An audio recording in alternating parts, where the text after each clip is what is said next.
Salut, c'est Trado, je suis content de vous retrouver pour le format d'investissement de long terme sur Tracker et ETF. Je vous rappelle que ce format repose sur l'idée que vous pensez qu'un indice sera plus élevé dans 5 ans, dans 10 ans, dans 2 ans, qu'importe que maintenant. Et si vous voulez investir progressivement dans cet indice en faisant le pari qu'encore une fois il sera plus élevé dans le futur que maintenant, à n'en pas douter, eh bien cette vidéo est pour vous. On commence par l'US 500, c'est-à-dire l'investissement dans les 500 plus grandes entreprises américaines cotées. On peut le voir, la tendance de long terme est haussière puisqu'on est au-dessus de la M200, la tendance de fond est haussière puisqu'on est au-dessus de la M50 et même la tendance générale est haussière car on est au-dessus de la M20. Le problème et que nous sommes arrivés depuis le rebond sur une résistance importante, une résistance journalière qui a également une résistance hebdomadaire des 47, 42, 47, 06.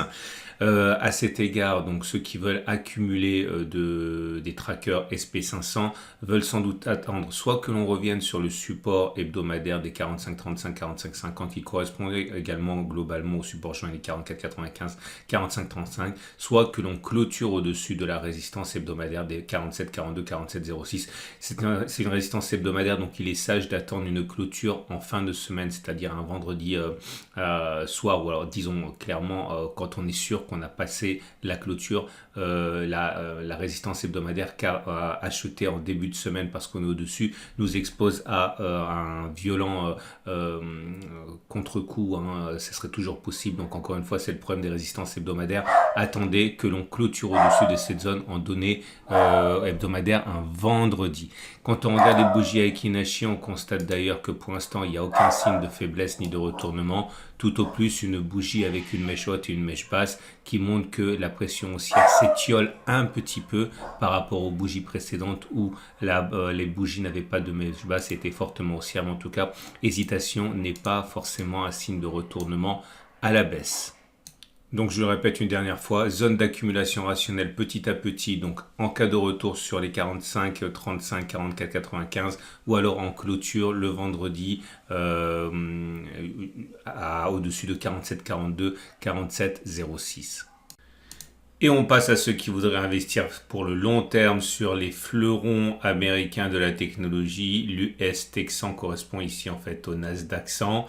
Et le Nasdaq 100 est en tendance haussière avec des cours au-dessus de la M200, de la M50 qui montent. Donc la tendance de long terme, la tendance de fond sont haussières. Par contre, la tendance générale est plus neutre avec une M20 qui est plate. Néanmoins, c'est pas forcément le meilleur moment pour investir petit à petit pour le long terme. Il vaudrait sans doute mieux attendre un éventuel passage au-dessus de la résistance hebdomadaire 16 615, 16 770. Pareil, faites attention à une clôture en semaine au-dessus parce que comme c'est une résistance hebdomadaire, elle peut s'appliquer et refouler les cours jusqu'à la fin de la semaine. Donc il faudrait acheter, si vous êtes intéressé, il n'y a pas de conseil ici, mais vraiment le vendredi après-midi quand on est sûr qu'on clôturera au-dessus, ou alors plutôt en cas de retour sur le support hebdomadaire des 15 655, 15 710 qui est une zone d'accumulation rationnelle comme le support journalier 15 690, 15 540. Regardez les bougies avec Inachi. Ces bougies avec Inachi montrent que pour l'instant pas de signe de baisse, de l'hésitation simplement. On a des bougies avec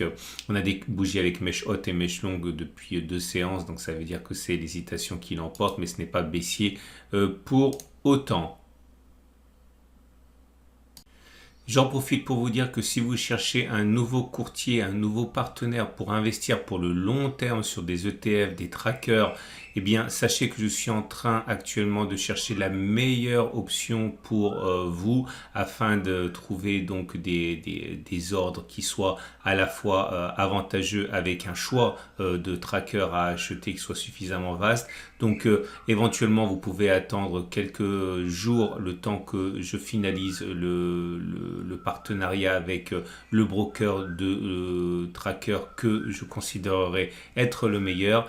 Voilà, ça c'est simplement pour vous dire que c'est en route, ça va se faire et très vite vous pourrez éventuellement travailler avec ce nouveau partenaire privilégié.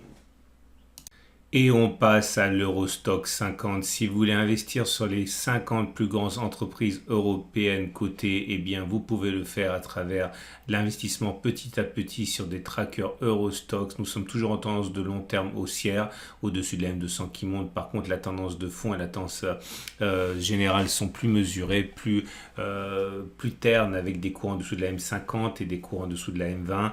Néanmoins, Ce n'est pas encore le moment d'investir, je pense, dans une stratégie d'accumulation rationnelle. Je pense qu'il vaudrait mieux attendre un retour sur le support 4000, 4085, voire 4060, 3970 ici. Autre solution, attendre que l'on clôture donc en fin de semaine, juste avant, au-dessus des 4415, 4380, c'est une résistance forte. Une résistance intermédiaire, là, 4290, 4280, une clôture au-dessus pourrait susciter une accélération haussière. On aura un petit peu de marge avant de rencontrer les premières résistances. La bougie Aiki-Nashi du jour montre une bougie rouge, pas extrêmement baissière. Mais quand même baissière, elle n'est pas extrêmement baissière parce qu'il y a une mèche basse et une mèche haute, mais on peut tout à fait envisager que la correction continue encore un petit peu, nous donnant l'opportunité donc d'investir à meilleur prix. Et si c'est investir dans le CAC 40 sur les 40 plus grandes entreprises françaises cotées, c'est investir en tracker, en ETF CAC 40 qu'il vous faut donc. Et la tendance de long terme est haussière avec des cours au-dessus de la M200, la tendance de fond haussière avec des cours au-dessus de la M50. La tendance générale est plus neutre avec des cours au-dessus d'une M20 qui descend. La bougie Aiki-Nashi du jour indique que pour l'instant c'est raisonnablement haussier, ce n'est pas très haussier comme on peut le voir, bougie avec mèche haute et mèche basse. Dans ces conditions, les premiers signes de fatigue semblent apparaître sur la résistance journalière, mais c'est de la fatigue, c'est pas encore un retournement baissier pour l'instant.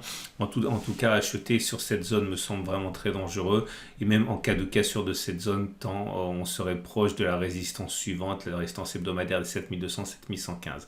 Si je devais accumuler petit à petit sur des parts de tracker ETF France 40, CAC 40. Voilà ce que je ferai. J'attendrai un retour sur le support journée 67, 64, 65, 85, voire un retour sur le support hebdomadaire des 62, 50, 64, 60, ou alors une clôture au-dessus de la résistance hebdomadaire des 7200, 7115 en fin de semaine. Et on passe au Japon 225, équivalent en fait du Nikkei 225, l'indice phare japonais. Et là non plus, on n'est pas vraiment sur une zone très intéressante pour accumuler. Le mieux serait peut-être d'attendre un retour sur le support hebdomadaire des 27 280, 26 840 ou alors d'attendre que l'on clôture au-dessus de la résistance hebdomadaire des 30 750, 30 160 en fin de semaine. Il existe bien une autre résistance ici à 29 800, 29 950. Une cassure de cette zone et une clôture au-dessus de cette zone pourrait entraîner une accélération haussière jusqu'à la prochaine résistance. Mais justement, la prochaine résistance en question est la résistance hebdomadaire 30 750, 30 60 qui doit être difficile à passer à mon avis.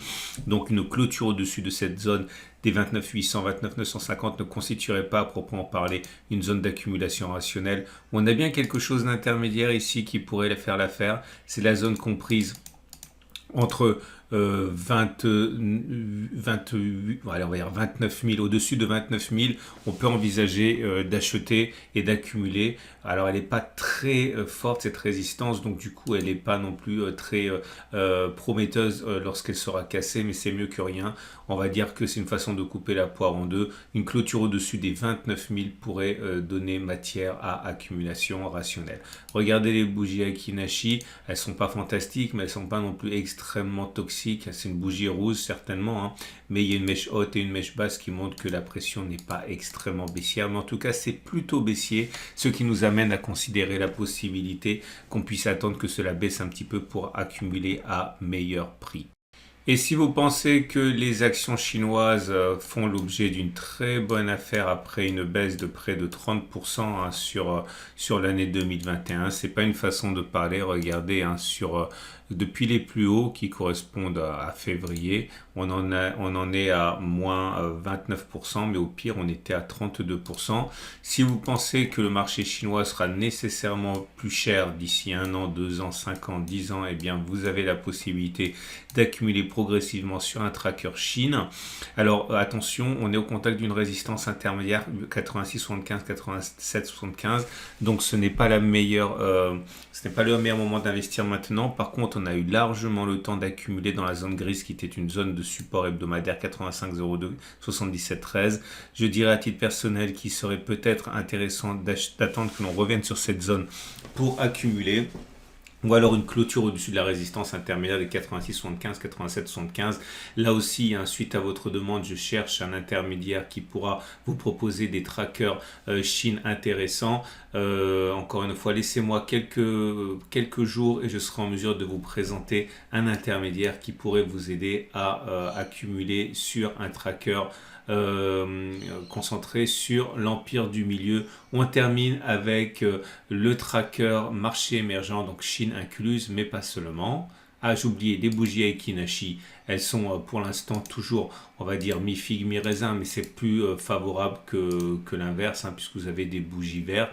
Petite mèche basse, petit corps, c'est pas génial, mais ça reste quand même une légère pression haussière. On est vraiment beaucoup mieux qu'il y a une semaine. Et donc on termine avec ce tracker émergent.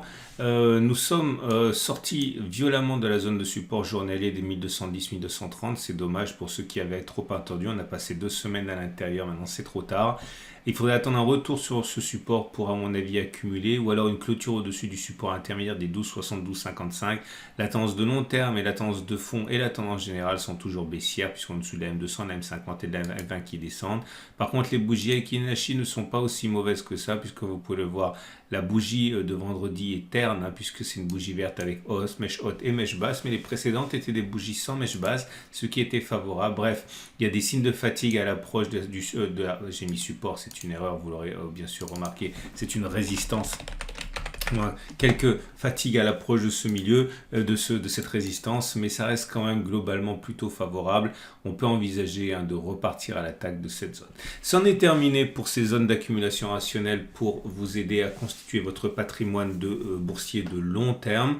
Je le dis pour la 4e fois, je suis en train de chercher un intermédiaire qui vous permettra d'avoir le choix et le prix pour tirer parti de ces analyses. Un peu de patience, ça devrait être encore une fois une question de jours maintenant.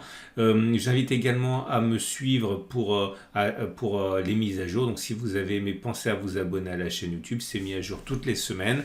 Et également en me suivant sur YouTube, vous aurez dans l'onglet communauté avec les posts que je mets tous les jours, les zones d'accumulation rationnelle qui sont touchées afin de vous permettre de ne pas passer à côté d'un contact avec une zone d'accumulation rationnelle. Pensez à visiter l'onglet communauté de la chaîne. Voilà, à samedi pour la mise à jour et à tout de suite pour d'autres vidéos.